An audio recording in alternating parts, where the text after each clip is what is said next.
know, I'm something of a podcast myself. I'm something of a podcast myself. You know, I'm something of a podcast. I'm something of a podcast. I'm something of a podcast myself.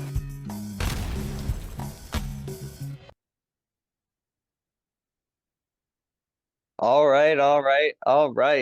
Welcome to yet another episode of Something of a Podcast, the only podcast brave enough to say, I'm something of a podcast myself. I am still Mike Gamms, just like I am every week.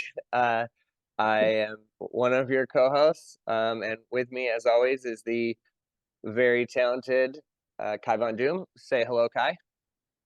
Hello, Kai. And there it is. Uh, this would be episode 11 of Something of a Podcast, despite the fact that on the previous two episodes, I've said it was episode 9, but last episode was episode 10.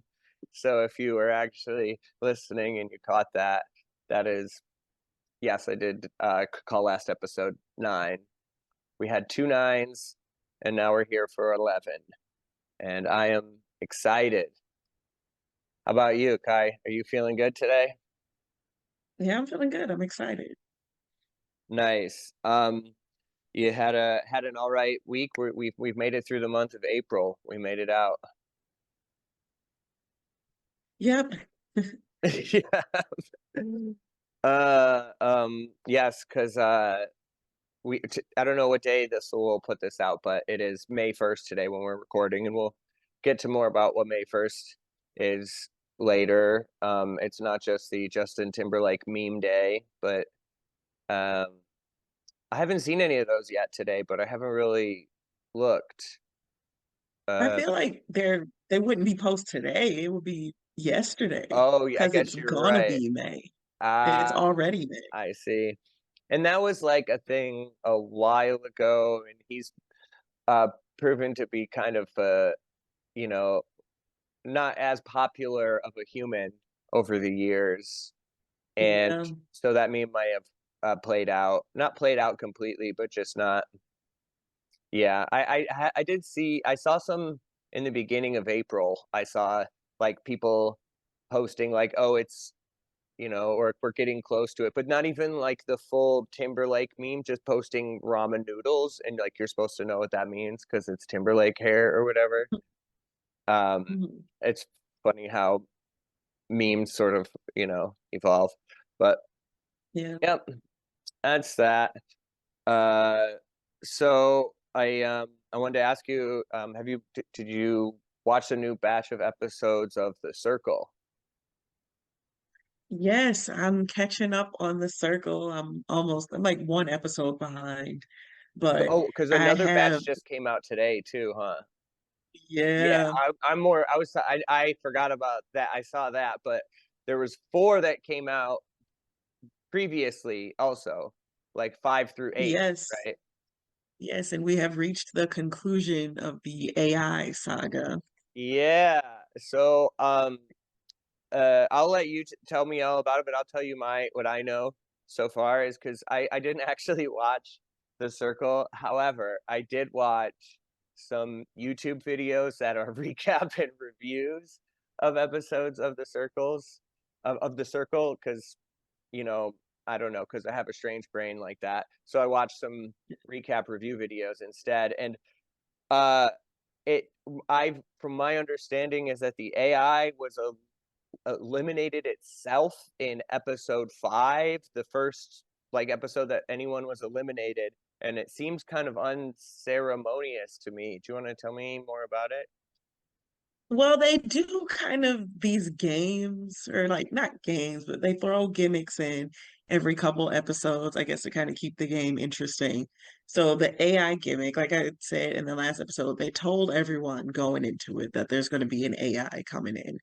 And they were kind of tasked with, well, not really tasked, because again, it wasn't really beneficial to like say, oh, this is the AI, but they were trying to figure out who the AI was. No one at all. Well, there was like one person who suspected that the AI was the character Max. Everyone saying, oh, it's this girl Steffi because she talks about horoscopes too much and knows too Mm, much about astrology. So they all voted her as the AI. She was eliminated. And then once she's eliminated, any like catfish or anything like that, they come out and release a video being like, this is who I really am. So Steffi released her video and she's like, this is me, this is who I actually am. And everyone's like, oh shit, she was real. I thought all those horoscope readings that she was giving us was something that like an AI was spotting out. I see. And so after, since it was over, they already eliminated someone and discovered she was not the AI. That's when that kind of game within the game was over. So the AI stepped up and said, hi, I'm Max. I'm the AI. It was my job to get close to you all and act like a real human and give responses that were middle of the road so everyone would like me. And I succeeded. Since I tricked you all, I'm out. I Like, I don't think they see. would have let the AI stay to the end because there is a cash prize. And I think people would have been upset if obviously AI won a cash prize instead of all of Right. these actual humans who need it. It seems kind of interesting to me though that the AI, like, just because one player who they suspected was the AI was eliminated and wasn't the AI, then the AI revealed Mm, itself. Like you would think that they would have let that mystery go on a little bit more, but it seems like maybe they wanted to move on to the main focus of the game. yeah, Yeah. yeah, because the whole game would have, the whole show would have just become a let's catch the AI, and I don't think that's what they wanted it to be, and I don't think that would have been satisfying to watch, especially since no one was on to him. He probably would have made it to the end. I see. Yeah. See, that was what was most interesting to me. That's what I was like, oh, I want to watch this because I want to see how they interact with this AI and stuff. And then when I went to go like look into it, I saw that, oh, the AI is already out. So that's why I didn't get all the way into it. But I'm still, it's still an interesting concept of a show. Um, but I guess that was just something they were kind of using to as like a marketing play for this season, but wasn't going to be, they wanted to be the main focus, I guess. Yeah, they didn't. I don't know. This season, I feel like I didn't see a lot of marketing for it, or I didn't know the AI was even going to be a part of it until I I started see. actually watching the season. But yeah, I think if it would have gone on longer, it probably would have just been detrimental to the show. But Yeah. it was, like you said, it's interesting. And like I pointed this out last week when we discussed it, but it was interesting to see everyone just kind of jumping up and be like, no, I really am a human, believe me, or whenever they're giving their replies in the DMs, they just be like, okay, if I say this, it's going to sound too generic and people are going to think I'm a robot. But in reality, the AI was able to go undetected because it was giving generic responses. And Steffi, who was hyper specific with her horoscope stuff, everyone's like, no, that can't be real. I see. That's it. Interesting. Related to that, I did lose some amount of time of my life arguing with Meta's AI that you know how it's like been forced on all of us. And Mm. um I did get it to reach some conclusions, which is that it'll tell you that it is trained to learn from you and to adapt, but I got it to admit that its primary directive is to generate profits for Meta, and its second highest priority is to collaborate and assist with law enforcement and surveillance. And its third That priority is user satisfaction. that's funny, but it's also like the AI does not have a brain. It's not thinking, so it cannot tell you or admit anything. It's just kind of going along the line of thinking that you're leading it to. Right, and I That's asked what it a that chatbot too. does. Yeah, Yeah. exactly. And then it would tell me exactly that too. Um, Hmm. yeah, because yeah, and then I realized that I was trying to outsmart a computer and it had won. and it had consumed some X amount of time of my life.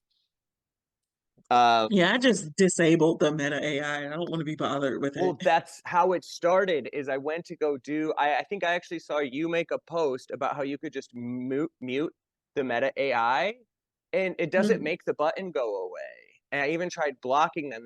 That thing is still there. It mutes it mm, so that like you won't get the notifications from it. But then I was continuing to try to get rid of it, and then I got sucked into like arguing with it. Like a bot that has like a cat with dangling keys, or like yeah, um playing Candy Crush, same kind of thing. You're just like sucked into it's like a game is basically what it is. Like yeah. yeah. We're gonna be talking, it seems like, a lot about AI and robots and kind of stuff on this episode. But yeah. Um because we know we have our top 3 robots later, which this is a little teaser for what's ahead, but I'm just Mm. kidding. Yeah. So, any more thoughts on the circle, or No, we can move on to the next topic. yeah? So speaking of Netflix programming, am I getting this right? Mm, Yeah. Okay. I know. yep. Speaking of Netflix programming, there's this new show that several different people have recommended to me and told me to check out, called Baby Reindeer. You watch Mhm. Baby Reindeer, Kai? Yes, I have seen it. Did you watch all episodes? How many? 7 episodes? I think so. Yeah, I've seen every episode. Yeah, you watched the whole thing, right? I just Mhm. watched the first episode, and I'd heard little bits about it. And yeah, I have a lot of thoughts about this show. I really want to watch like the rest of it.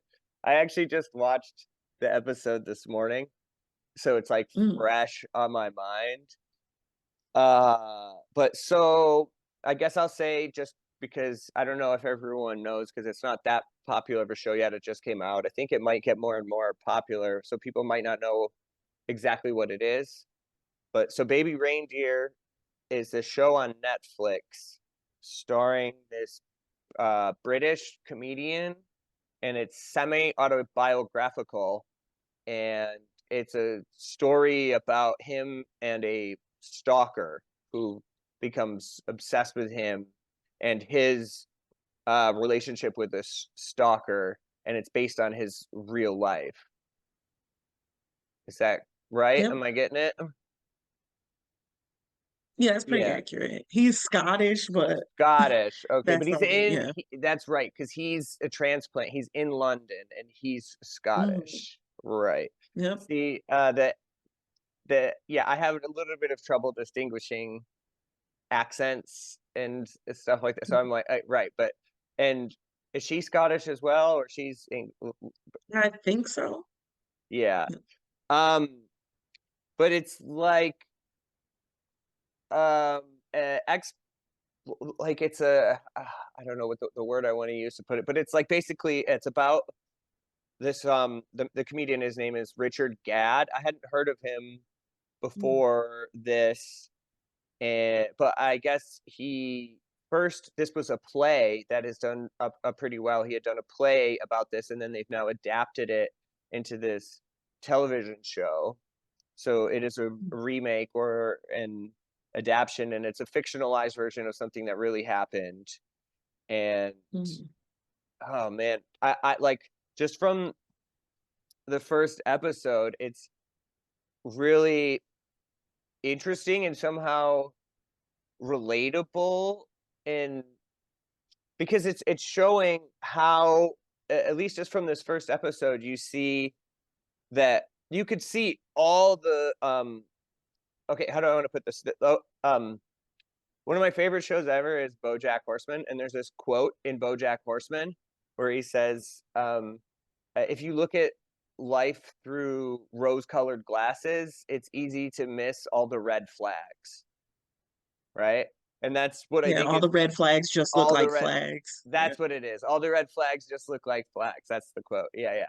So, And that's kind of what's going on in this show, because you can see that he sees all the red flags of this stalker, that this is like this is not there's something off here. But his narcissism, almost as a comedian, as a performer, that or just a human that craves validation, particularly external validation, puts him in a position where he's essentially feeding this stalker, is what I've gathered just so Mhm. far from the first episode. Yeah, Yeah. for sure. I know that because you've seen it all, so you don't want to talk too much about it because you don't want to like spoil stuff. I understand that. Uh, so but I'm particularly, I'm fascinated by this guy. I'm curious. It's always curious when there's a show about stand up that's like about a stand up Mhm. comedian, in the way in which comics, or stand up comedy is presented in fiction. It's a much debated topic amongst comedians.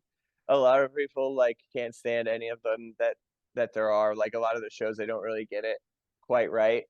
Eh, it's interesting though, because this is a show about a comedian, but he's created it. It's his own story, and at least from the first episode, he's playing himself as a hack.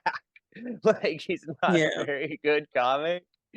He's doing prop comics, and he's got like the suit, like almost like the Joker.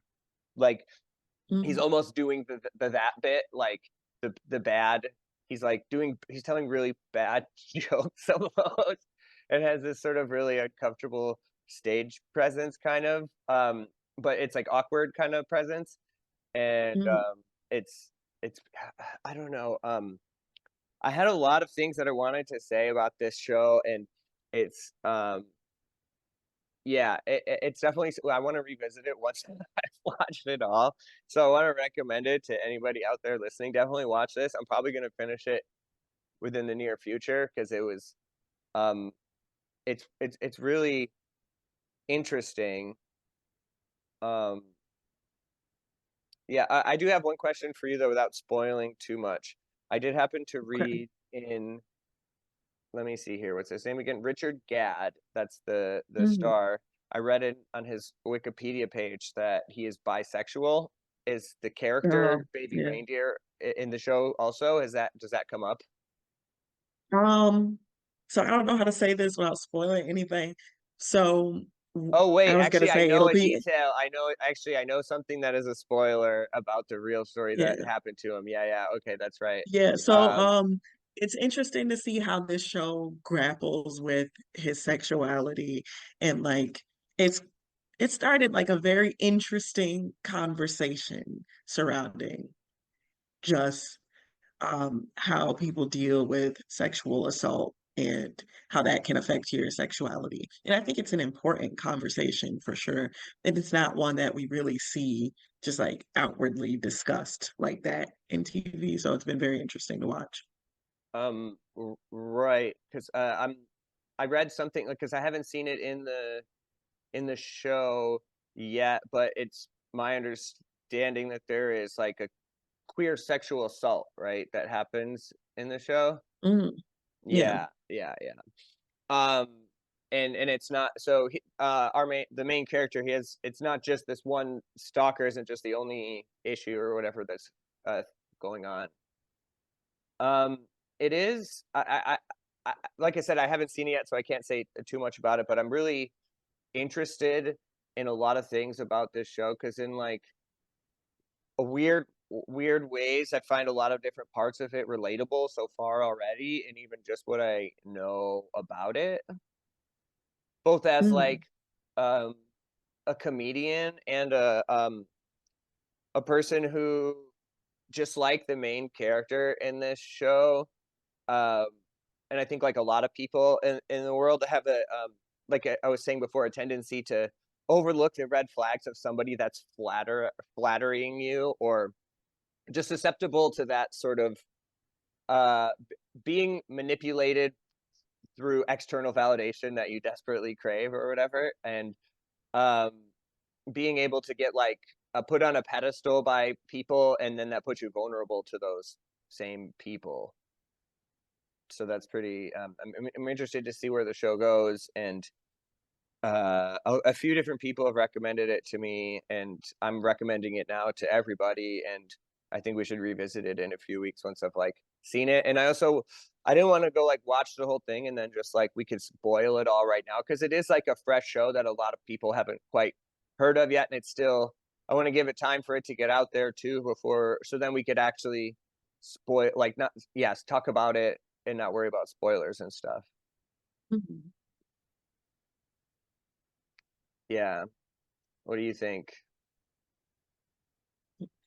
Oh yeah, I'd just be like I said, I'll be interested to see how you feel about the show as a whole. Because there are some things, some assessments that you made so far that I'm not sure I agree with, like regarding his motivations or his interactions with the stalker. I But I'll see. wait until you finish it. Right, right.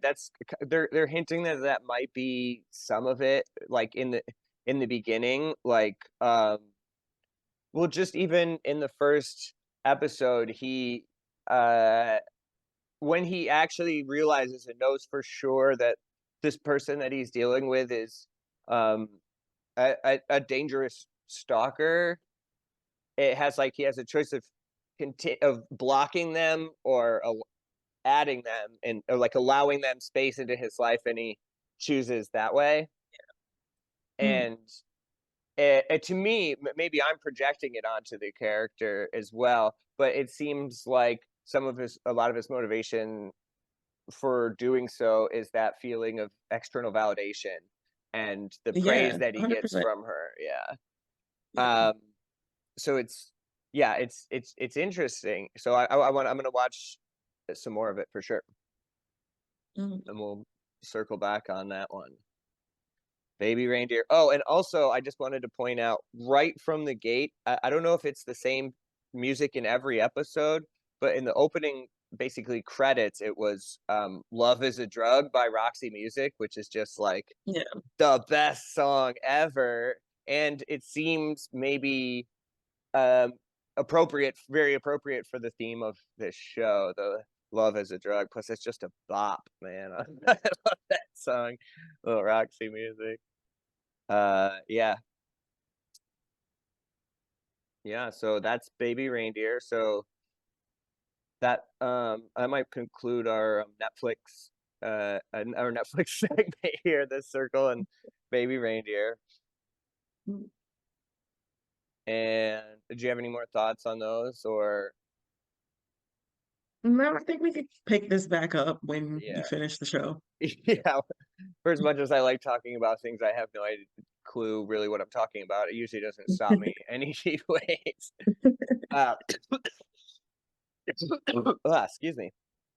So I guess let's move on to our next topic. I briefly teased it earlier, and that is, so today is in fact May the 1st of May, which um, is May Day, also known as International Workers' Day. Um, Mm. not a Not to be confused with the U.S. holiday of Labor Day, which is basically the sanitized, like um we could get into that in a second, but I was gonna I guess I'll start with what do you know about May Day or International Workers' Day, or do you have it do you want to start, are you familiar with it? I don't know, I've not been in I Rochester. am, Yeah. yeah, I am familiar with it, Yeah, I don't know if they've but ever had anything in Rochester, any May Day celebrations, or if you've been to any or not. no, I've never been to any May Day celebrations in Rochester. If there are any, I haven't heard about them. Cool. Yeah, that's kind of part of the issue, is that it is a very suppressed holiday, celebration, a day in the United States in particular, despite its origins being in the United States. So May Day is celebrated, or observed, I guess you could say, on May 1st every year, because dating back to the 1880s, it's the Haymarket riots that occurred in Chicago. And Mhm. in the things that occurred on that day in Chicago, it was related to striking for an 8-hour workday and fighting for the labor rights of workers. And of course, the long story short version is that it was, you know, the response was brutalized, you know, police coming in and beating up people just like they do when we protest now. It's not changed since 1880. And so this Haymarket riot or incident or massacre, whatever different words people use for it, the date of that, the anniversary of that, because it was this struggle for labor, has become a day when people all around the world, more so than in the United States, in South and Central America and in Europe, have chosen as a day to celebrate workers' rights, but not just a celebration day, but an act of protest day. So for the last 140 years, quite often on May 1st, leftist groups, workers' rights groups will not just meet or celebrate, but will take action for different causes, not just labor causes, but other causes. So throughout history, a lot of things have occurred on this day, May 1st. And it is, so part of the reason why it's been suppressed so much in the United States is because it is a very, very leftist, like a real leftist, not this sort of liberal version that we have here, but actual leftist, socialist based, communist based, almost communist leaning based movement, which in the United States they vilified it as as it's communist. So they sort of tied labor activists to communists, and that sort of bled into the Red Scare in the United States when they were going after uh, communists and all this stuff. So in the United States, that's why we have Labor Day in September, because it's sort of like we love to do this sort of um, liberal Democrat thing, which is like the lip service with a bow. It's like just the performativeness of it. So Labor Day is a performative day where most people who actually are, you know, lower wage workers have to work anyways, um, as opposed to a day of rebellion and revolution, which is what International Workers' Day is, May 1st. And I've been fortunate enough to be in New York City a few times for May Day events and stuff. And actually, I'm going to post a video of it later today. But when this comes out, it'll probably already be out. In 2029 or 2019, sorry, 2019, I got to make a speech on May Day at Wall Street in New York City. It was like only a minute speech um, for May Day, and so yeah, and every single time that we've done this, and I've been to a May Day event in New York City, it has been met with police violence every single Of time. course. So it started out as a rally where we were all speaking and doing things. Then we go to march a few blocks, and we get kettled by the police. And you know, yeah. So it's in that day, 2019. It was also right during when the U.S. was doing a coup in Venezuela. We were very involved in Venezuela, and there was a lot of anti-war, anti-imperialist actions occurring. So it was kind of both a hands-off Venezuela and a May Day rally, because those two causes are very tied together, the labor movement and anti-imperialism. And particularly both of those movements are very strong in South and Central America and in the countries in which we are invading all the time, like, you know, Venezuela and stuff like that. At 2019, that was where we were particularly. Um, and so it's not much has changed since 1880, really. And that when people try to stand up for their own rights, stand up against the war machine or stand up for labor rights, they are met with police violence, which part of the reason I wanted to bring it up is if you see right now what's happening all across the country, it's been happening for months, and is particularly happening right now with the college encampments that are pro-Palestine encampments that are being met with extreme police force and violence, and it's all the same things that we've been fighting for since the 1800s, and that's why it's really important to take some time and just to pay tribute to that kind of stuff on May 1st in particular, but all year round. But so I'm gonna step off my soapbox now for a second, but that was that's kind of the gist of it.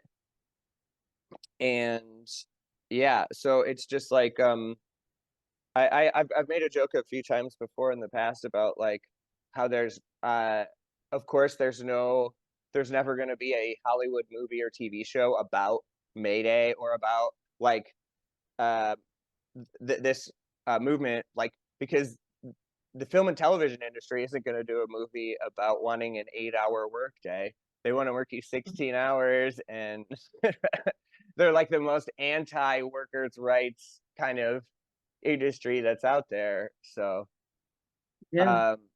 it's just The next step is getting the 4-day work week, correct. which Yeah. is, at least in my industry, it's starting to happen a little bit. There's a lot of agencies in marketing that are doing the 4-day work week, and it's been proven effective. And people are still like, no, no, we need you in the office 5 days. For what reason? Who knows? Well, it's just because they want to work us to death because they can. Right. They want to work us to death. Absolutely. And um yeah, it's yeah, it's just it's I think May Day is like extremely important, and it's also it's great to recognize all the history and all those that have came before us and have fought for all the things that were the crumbs that we're even have able to have gained over the years. But it's also somewhat daunting and depressing when you think that like we've been trying to be treated with even the littlest bit of humanity for as workers, or I mean obviously bigger than that, but today's May Day, so we're talking about labor for since 1880, and we still can't get anywhere. It's 140 years. So when you and that's just talking about labor and classism, and then when you factor in the racism and sexism and all the other factors, it just gets worse and worse and harder and harder and harder, and you've been fighting for all of these years. And I And digress. with minimum wage being what it is, no one's really working 8 hours. People are doing two jobs. They're working 7 days a week. They're working 14 hours a day. It's at the job I'm at now, since I've gotten laid off from marketing, I've been working like 6 hours a week. I mean, not 6 hours a week, 6 days a week. And it's exhausting, but it's just like 6 days a week to still not be able to afford my rent. Still can't Right. afford groceries. Rent is supposed to be like a third of your income or something, or much no, it's some number less than that. But inf- uh, the profits of these corporations and rents and all of this stuff has continued to go up, but minimum wage has not. Um, and yeah, it's I do, not to be, I don't want to be all doom and gloom. So I'll say that I do feel that we have more awareness now than ever, and people are starting to understand that there's solidarity amongst workers. It's not you versus me, like our bosses want Mm, us to think. It's they're mistreating us. And yeah. so just having more transparency about what people make and the way in which you're treated, particularly, well, my experience is in the film and television industries and entertainment industry, and we've been seeing more transparency from people talking about like well, I was paid this much on this job. Why were you paid this much kind of stuff? Yeah, And we need more of that, particularly we when it do, comes because to, go ahead. yeah, it's sad to see, like, again, in the industry I'm in now, I'll see people bragging about working three jobs and then say, oh, well, so and so is lazy, or people Mm-hmm. don't want to work. Like, spend like rehashing that like same tired rhetoric that they're hearing from their bosses. It's like my managers are on vacation right now, so I have to work an extra 10 hours this week because they want to go to Florida and be in the sunshine, where it's like, Right. I can't go to brunch once a week because I can't afford to, because my minimum wage job is draining every bit of life out of me. And people will brag about being drained like that because they're Right. conditioned to think we are supposed to be working ourselves to death. That's normal and that's something we should aspire to. It's the greatest lie they've ever sold us, is that people think that the greatest, like the harder you work or the more you hustle, the better and you are as a human, like that your value is more. And oh,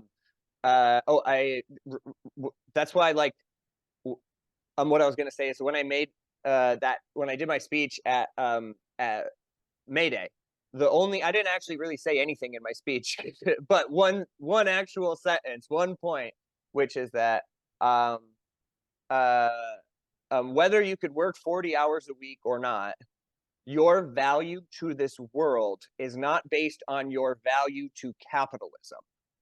And that's like the one big takeaway. That was the only like actual thing I said in my speech, and that's the one thing that I want to that's what we're talking about right now, and that's what people have been brainwashed or convinced into thinking, that the opposite, like that your value is what you contribute to capitalism, how hard you work, how much of yourself you give to these corporate profits or your boss or whatever. And here at Something of a Podcast, we believe that is not true. Down with capitalism. Mayday, mayday, mayday. Yeah. So in honor of May Day, I'm gonna go watch Office Space and destroy a printer somewhere, just like beat up a copy machine. Yeah. But yeah, okay. I think we're about out of time. We're about to go take a break anyway, and be back and talk about our three top three favorite robots, right? That's what we're doing this week. Yep. Yep, we got 60 seconds before we go on break. Any more thoughts, Kai VonDoom? No, I'm all set. All right, well, we're going to give 30 seconds back to the room. All right, we're going to take a break. All right, we'll be back soon.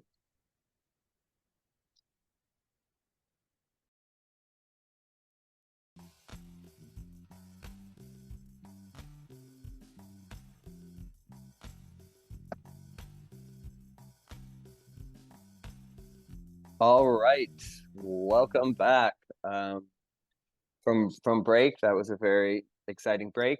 I smoked a cigarette. Kai, did you do anything on your break? I watched 10 minutes of The Circle and I drank beer. 10 minutes of The Circle. Nice. Nice. I'm sure the folks at home probably didn't take a break. They maybe listened to 10 seconds of our jingle and then are listening to us again. So we are here for part two. We're going to talk about our top three favorite robots, which is why I have my background as robots. I have droids. I think we talked about this before we started recording earlier, but we were talking about our backdrops for those that are watching on video. Kai is at the Eric Andre show set, and I am I'm not sure which ship. The Star Wars nerds will get me for it, but I'm on a Star Wars ship with some droids. And you had said, "Oh, right, because of what did you say? May the 4th, May the right? 4th. May the Yeah. 4th." But I was not even thinking of May the 4th. I was thinking about our top three topic today, which is Mhm. robots. I would like to circle back on the May 4th next week. We'll get to that. But anyways, Yeah, for without sure. further ado, I should say our top 3 topic this week, as suggested by Kai, is our top 3 favorite robots, which is a pretty interesting topic, and it's on point with what we've been talking about with the AI and a bunch of other stuff. And Mhm. yeah, so do you want me to start or do you want to start? Well, I think I'll start this Okay, go time. for it. All right. So I try, as I do every week, to be annoying and pick choices that I don't think would be obvious. So I did that this week as well. And the first pick, I wanted to go first because I feel like my first pick really kind of branches over to the topic of Mayday, actually. So my first pick is I'm going to give it to two robots, but they're from the same movie and they work in a pair, they're partners. So I think it fits to give them a slot together. I'm going with Roy Batty and Chris from the movie Blade Runner. I see. So are you familiar with the movie? Have you seen it? I've seen Blade Runner a long time ago. It's not like super familiar to me, so that's good actually. You want to tell me about it? Yeah. So I'll try to be brief, but Roy is a replicant, as they're called in the Right, movie. So the replicants. replicants, yes, they're robots that are almost indistinguishable from humans, and a lot of times are used for labor. They're used as slaves. So Roy was a slave living on a colony planet. So he wasn't living on the planet Earth. He was a slave. He escaped from his slavery to the planet Earth, where he's being hunted because I guess, it's been a while since I've seen the movie as well, but he is not allowed to just live amongst the humans like this because as we discussed even in our discussion of the circle, it makes people unnerved for a robot to be so human-like. So he's not allowed to live with the humans. So by he's being hunted by the main character of the movie, which I don't want to say any more about him because it might spoil it. But Roy, he doesn't want to, even though he's not a human, he still has been given a consciousness and he doesn't want to just be forced into labor all day. He wants to be able to enjoy this life that was forced on him. Like he didn't choose to be born, he was created, but he wants to be able to just like sit back, enjoy his life. He was made to be like a human. He wants to live his life like humans do. And so his partner, Chris, is she was actually created as a sex robot. So she's Daryl like, Hannah, right? Hannah, amazing in this role. I love her outfit. Like I've been wanting to cosplay her for so long. But she is what's she's a replicant that's like considered a pleasure model. So she's being just like forced to have sex with all these like humans. And again, even though she is not human, she still has consciousness, she still has wants and desires. So she doesn't want to be forced to have sex with other people that she doesn't want to. And she's not getting paid for it because she was created with this purpose to be a pleasure model.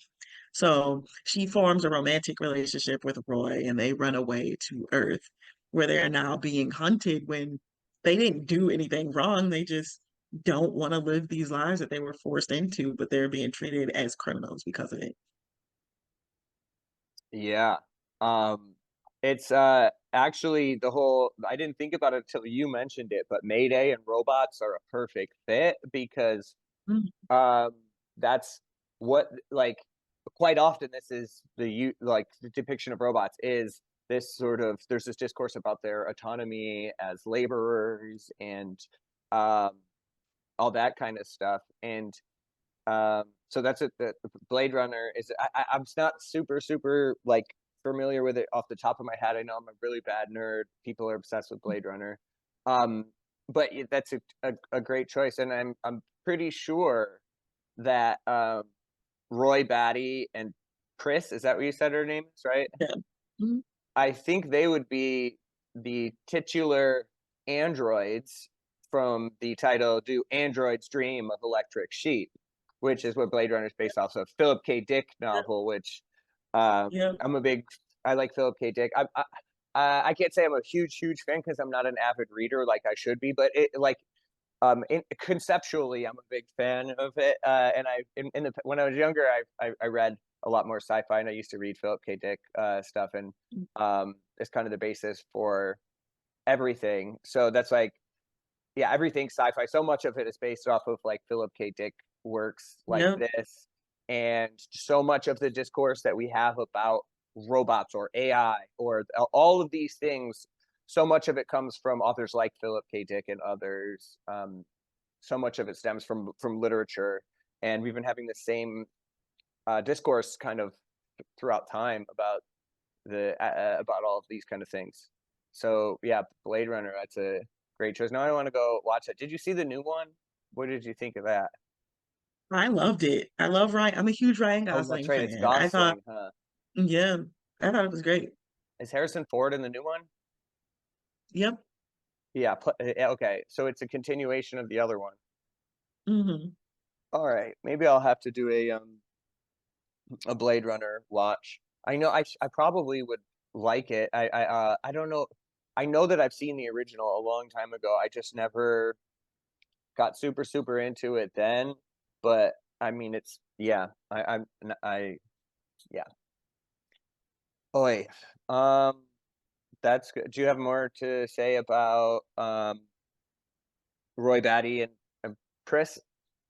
No, let's keep it moving. Okay, yeah. Okay.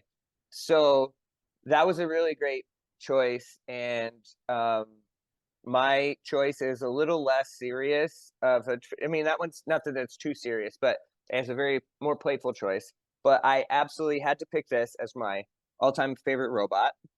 And you may not know this robot by name, but hopefully you know it by role. So this robot's name is Sico, Sico, and is also known as Polly's robot from the movie Rocky 4.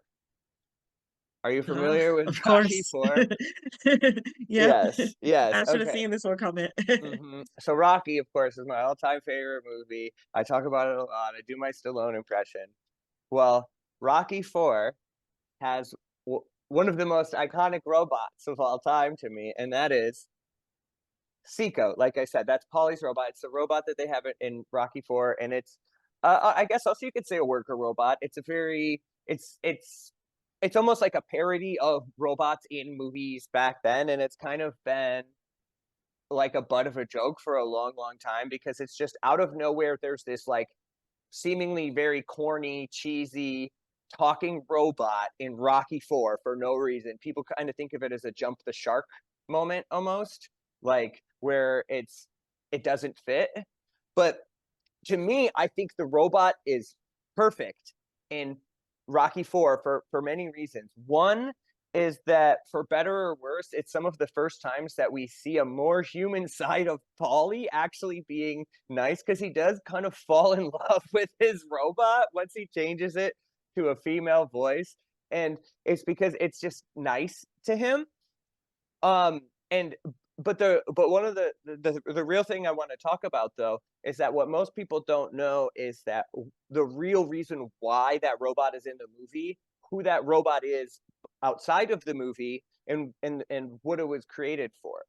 So that robot, Seiko, that exact model that was in the movie, is a robot that was designed as a communication device for children with autism, so for autistic children. So it's to help them communicate through the robot. This is 80s technology. And um, Sylvester Stallone's second oldest son had just recently been diagnosed with autism, and he had been working with the guy who created this robot to help his son like learn to communicate through use of the robot. So that's why the robot is in the movies. He's working with that company, so it's kind of a product placement almost for this essentially what is a medical device. So I think that the robot gets a bad rap because people hate on Sicko the robot in Rocky 4, but he meant well. He's there to help people communicate, and he helped Paulie in that way. However, the last thing I'll say, and we can move on from the Rocky 4 robot, is that a couple years ago, Sylvester Stallone did release a director's cut of Rocky 4, and he cut out the robot. Oh And no. yes, so he says that it's because he's like succumbing to the criticism, basically, that it was out of place and it was corny. However, the creator of the robot and myself agree that it's because he didn't want to pay the likeness for this robot, because this robot, Sicko, is the first ever member of the Screen Actors Guild as a robot, the first ever robot in SAG, because it was a likeness. It was a robot that existed before the movie, right? Because it was the autistic communication device. So it was a pre-existing robot. So it came in and it has it's much more. It wasn't created for the movie, so he doesn't own the rights to the robot, and he would have had to pay that guy again, I think. So there's a whole issue there. But yeah, that is it about Rocky 4's robot Sicko. So Paulie's robot. That's a good choice. It's very me, and And I one know that that's you. very on brand for you. Yeah, Yeah. exactly. um, one other thing is, it is also the best of. It is one of two robots in the Rocky series. The other robot being the algorithm that decides that it's an AI thing in Rocky Balboa. That's the whole reason why we have old man Rocky fighting like the young guy Mason line in the Rocky Balboa movie they made, is because a computer programmed robot fight determined that he would beat this guy in the fight. But I didn't need to bring that up. Sorry. Go ahead. Your turn. All right. So for my second choice, and this is where it gets to the point that I said it could be across any type of media. So this one is less of a fictional character and more of a conceptualized version of a certain singer. So Janelle Monáe's first album was called The Archandroid, and it's a kind of concept album where she plays this character of a sort of Blade Runner-esque android. So she tells the story through each of her songs on the first couple albums she did. And I really missed that character. I thought it was very interesting. I love a good concept album, and I think Janelle Monáe is so talented. I think it's really bold for your first album to be a concept album like that. That And was her some of the songs, first like, album. yeah, the Archandroid was her debut album. And she continued the character on the album Electric Lady. And so she had a song called Prime Time with her and Miguel. That's kind of like this android love story that I thought was so beautiful. It's still on like a ton of my playlist. I just absolutely love her. Got to see her live and like in that era where she was still kind of playing that character. And I just think it's so brilliant and so just underrated. Like people, of course, people talk about her singing, her dancing, her beauty, but like just that storytelling, just like across a whole album, that's something that's not really done a lot anymore. And I love it. Yeah, that's cool. I didn't know any of that. That's really awesome. I like the idea of that, going back to the concept albums and sort of playing a character. It's like like Ziggy Stardust and Bowie and that kind of stuff. So that was Janelle Monáe's debut album, you said. Was Yep. she known for something before that? I don't know a ton of her history. Or that's what she came out with. That's what like put her on the map, was that album. No, that's what put her on the map. That was her first album. Yeah. Oh, okay, okay. Yeah, I didn't know if she was like in another group or something or anything like that. No. Got it. So, That's yep. cool. And on May 18th, that album will be 10 years old. Well, not 10, 15 years old. Oh, wow. Yeah. 2009? No, it's 2009 or 2010. I gotta look Yeah, up yeah, the yeah. exact date, but it's either gonna be Nice. 14 or 15 years old. That's a great choice. I never would have thought of. You're crushing this category this week. Are you actually a robot? Is that why you picked this? Is this propaganda? Maybe. Uh, Maybe. we'll have to pull off your mask and reveal. It's the big reveal. Um, yeah, this was a hard topic actually because there's so many different directions you could go with it. Yeah. Like, there's silly ones, there's fun ones, there's like so many.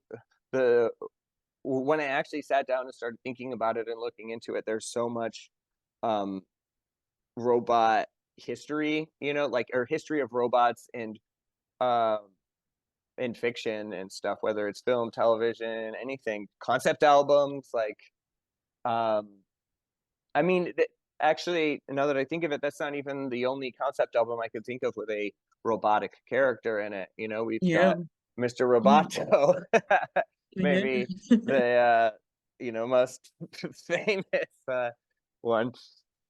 Um, so yeah, that's great. Do you have anything else to say about that, or should I go to my next one? Yeah, we can move on to your next pick. Okay. I'm not super positive yet. Okay, I have a couple different choices. I narrowed it down. I'd made a list of 5, and then I made it a Mm. list of 4, and I'd picked the 3.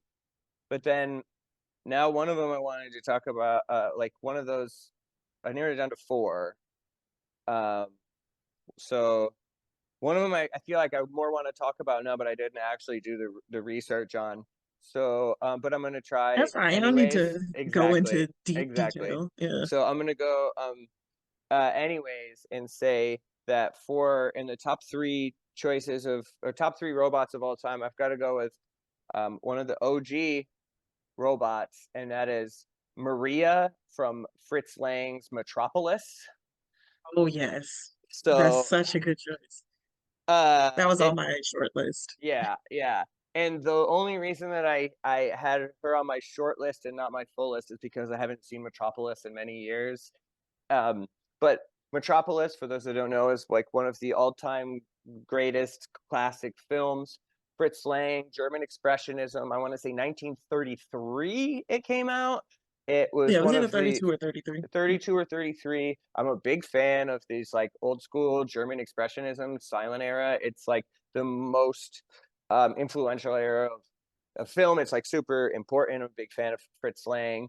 And Mm. Metropolis, I decided I had to bring that in as my Maria from Metropolis in as my point this week because it ties so much into what we've been talking about all episode with labor and Mayday and Mm. um, leftism. Like Fritz Lang was like a socialist. He was an anti-fascist. He was very like political in his works, and even Metropolis is it's a story like basically about a city, and it's like this basically everyone is like autonomous workers in this place, and it's very much about a workers' rebellion. And uh, Maria is like it's a reveal. It's one of the creations of the trope of the robot reveal is that you realize Maria is a robot later um, in the movie. But like I said, I can't go super in depth to it. But I want to revisit. Personally, I need to rewatch Metropolis, and I recommend everyone go watch it. I'm a big fan of German Expressionism in general, whether it's Metropolis or Dr. Caligari. Both visually, the style of Metropolis is just so cool. It's like, um, yeah, you get when you watch that movie, you will see a million other movies in it that have come in the last Mm. 100 years since then. And so, yeah, I think, yeah. So Maria from Metropolis. That's my spiel on that. Right. It's a good pick. Metropolis is in the public domain now, also. So if anyone wants to do anything with that movie, now's the time. Really? Hmm. So we could do a remake of Metropolis, and it would be it's public domain. Yeah. Interesting. So you could use footage from it. You could retell the story. It's like happy birthdays in public domains. You can sing it Right. anywhere. You could perform Metropolis, put on a play, do whatever. Just like A Christmas Carol we Yeah, talked about last week when we did remakes, you know. yeah. So there could be 500 remakes of Metropolis now. I think And the it's reason time, there, honestly. I think it's yeah, time for there a is. remake. Yeah, yeah. Maybe we'll have to make something of a Metropolis remake. Yeah. Yeah. So I guess the floor is yours if you have more to say either about Metropolis or going to your next one. No, that's a great pick. So before I reveal my final pick, I'm gonna say two that I think should be mentioned, but I wanted to leave off because they're more of computers or AI than actual robots. So I wanted to mention HAL from 2001: A Space Mm-hmm. Odyssey. Absolutely terrifying, just like completely preying on people's fears of new technology and computers. And just that movie is just such a claustrophobic masterpiece. The book is amazing. So Hal definitely needs to be mentioned. And another one that was maybe a precursor to Hal, I don't know if this book came out before or after, I'd have to look up the exact date, but there's a short story written by Harlan Ellison called I Have No Mouth, But I Must Scream. So, have you heard of it? Mm-mm. So, there's like a video game based on it, a few different retellings, but in the short story, it takes place kind of, I believe, after World War II, or no, there's like a fictional Third World War where, like, basically society is completely destroyed and computers become more and more sentient, and there's like five remaining humans, and this supercomputer AI type being called AM um gains the ability somehow to like completely control and manipulate the real world. So it's like I rewriting their see. DNA, made them almost immortal so it could torture them forever. It's like a very bleak, extremely bleak story, but it's definitely one of the scariest like sci-fi horrors I've ever read, and definitely pertinent today with people's fears of AI. It came Mm, out in the mid 60s, I believe. There's a video game that came out in the 80s. Yeah, I would definitely recommend that to anyone. But nice. I gotta go into my first pick now, my number one pick. This one is technically a cyborg and not a robot. Don't come at me, sci-fi Yeah, nerds. there's a lot of But debate that can be had about what's a robot, what's a cyborg, what's an AI, yeah, but I think we're using more of whatever umbrella you want to use. Go ahead. exactly. Yeah. So anyone who knows me knows that I am into Mortal Kombat. And one of the things I love about Mortal Kombat story-wise is that it blends all my favorite genres together into one seamless thing. It's sci-fi, it's horror, it's action, it's martial arts, it's kung fu. It's like everything I love all in one. And the sci-fi aspects of Mortal Kombat get overlooked a lot. But there's a storyline in which everyone knows Sub-Zero. It's the blue ninja with the ice powers. So his ninja clan, their evil leader decides that to make his subjects more, just killing machines, he takes these people voluntarily and turns them into cyborgs. So he's just like, yeah, there's this new training technique. Everyone come to the dojo. And these people are being ripped apart and turned into cyborgs against their will. So there's a character named Cyrax, in which another reason I liked Mortal Kombat is because it had more black characters than Mm-hmm. most fighting games of the time. So Cyrax was a black man in this Chinese ninja clan, which is already amazing to me. But he was the one that stood up because, like, all of his comrades were like, we are loyal to the Lin Kuei. We're going to do whatever the Grandmaster tells us.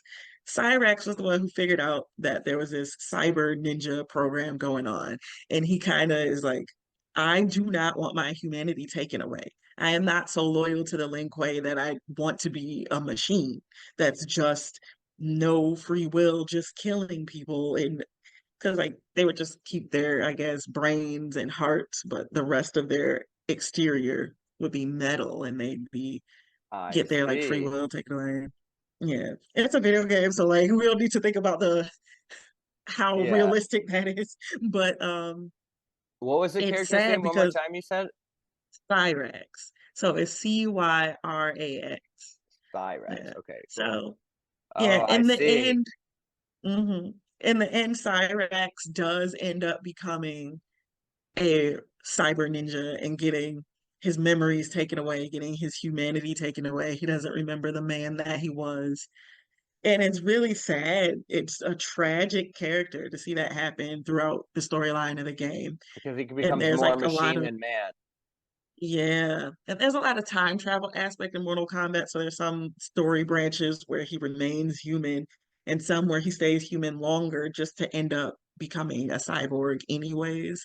So, it's tragic to see that happen. And it's again that like mentality of like we want to work you to death, and it gets to the point where it's like we want to work you so hard that we're just going to have you just become a literal machine where you can serve us all day. Mm. And having that story told through a black man, I also thought was an interesting choice that was really effective for me. That's I'm not super familiar with that character, but that's awesome. That's cool. It looks familiar. I haven't played a ton of Mortal Kombat, but over the years I have. And has the Cyrax ever been in any of the movies or anything? Yeah, Cyrax was in the second Mortal Kombat movie that came out in 1997, I believe. Annihilation, is it that one? Yeah. Yeah, I see. Okay. I was just looking it up. Yeah. Okay, that's cool. Um, so part of what you're telling me, it sounds there's some parallels with Cyborg in the DC world, Mm. both as being a Yes. black man and as Yep. being a person who's losing their humanity because they're becoming more machine. Um, Mm. Particularly, I'm thinking of the Cyborg from the Doom Patrol series. I was thinking Oh his yeah. arc because that's a big part of what's going on. Like I was picking up the Mm. parallels from what you were saying there. Yeah. Yeah. Like Cyrax, unlike Cyborg, like doesn't know who he was before. He doesn't have a Right, personality. He right, doesn't have his face. So like anything about him that was human was pretty much taken away. right. That's cool. I mean, not cool. I mean, it's a cool, interesting story. I like that. That's a good pick. Very Kai Von Doom. Also, like you established. Nice. Do you have more to say about that, or should I get to my last pick? Yeah, let's hear your final pick. Um, okay. Before I get to my last pick, I have one more honorable mention, and my honorable mention is not just one. My honorable mention is actually kind of a whole entire category, which is I'm gonna go. My honorable mention is Star Wars droids, because I was gonna put a Star Wars droid on my list, but I couldn't decide which one. And so I just want to say honorable mention to the Star Wars droid universe, and because there's a lot of really good uh, robots and robot storylines, particularly in the cartoons, like in the Clone Wars and Rebels. And so, within that honorable mention of Star Wars droids, I want to mention two specifically, real quick. One of them is IG-11 from The Mandalorian, which voiced by Taika Waititi. You're familiar with that one, Yep. which is awesome. He's like, first he's a killer robot, then he's a babysitter robot, and then he has a mech suit where Baby Yoda basically wears him as a suit. And my other favorite Star Wars robot would be Toto 360, which is Cad Bane, Bounty Hunter's a little robot assistant, and he's voiced by Seth Green. And he did that all through the Clone Wars, and then now in the Bad Batch as well. So just a shout out to all the various quirky, goofy Star Wars droids. And along that lines, another honorable mention that's with that is I also got to give a shout out to Dot Matrix from Spaceballs, which is Joan Rivers' Good as choice. a robot. So that's not my choice. That's part of the honorable mention of all the Star Wars droids. I'm putting her into that category, right? So with Mhm. all that said, my actual third pick is a robot who doesn't self-identify as a robot, but I think, just like we were saying, a cyborg, like I think she categorizes as a robot, if you ask me, and that is Janet from The Good Place. Oh, yes. That is Yeah. an excellent choice. So I love that show is so great, and she's the best part of that show. Janet is so funny, is so great. Um, Not just her performance, but her character as well is super charming and funny. And Darcy Carden is the actress who plays her, and she's so funny. She's so great in that role. And from Janet is then we also get the side robot, I guess you could say a side robot, which is Derek, played by Jason Mantzoukas, who Oh, comes yes, along with Derek. um, Janet.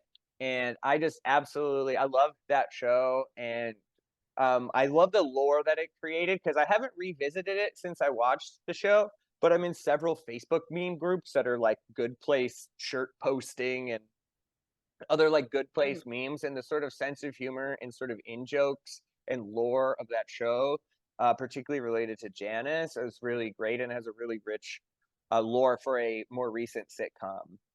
Um, so yeah, so that would be my list. I've got Sicko, Polly's robot from Rocky Four.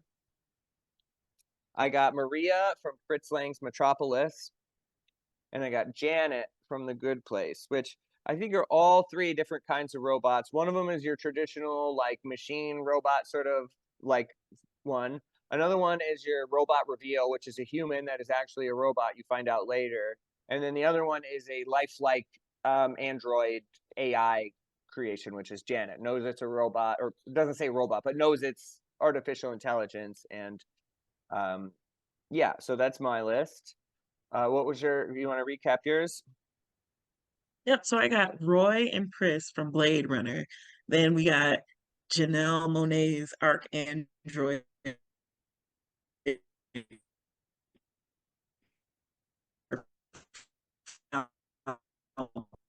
have Cyrax from Mortal Kombat. Cool. Yeah. Yeah, that's a good list. Um, yeah. Oh, my internet connection is unstable. It says, okay, yeah. So you're okay, whatever. But yeah, so that's a great list. So that was our top three robots. That was pretty fun. I did enjoy that. Yeah. Um, and so I guess it's my turn to pick the topic for next week. Hmm. And since it's May the 4th in a couple days, our next episode will come out after May the 4th, but it'll be a look back at May 4th, so to speak. May the 4th be with you.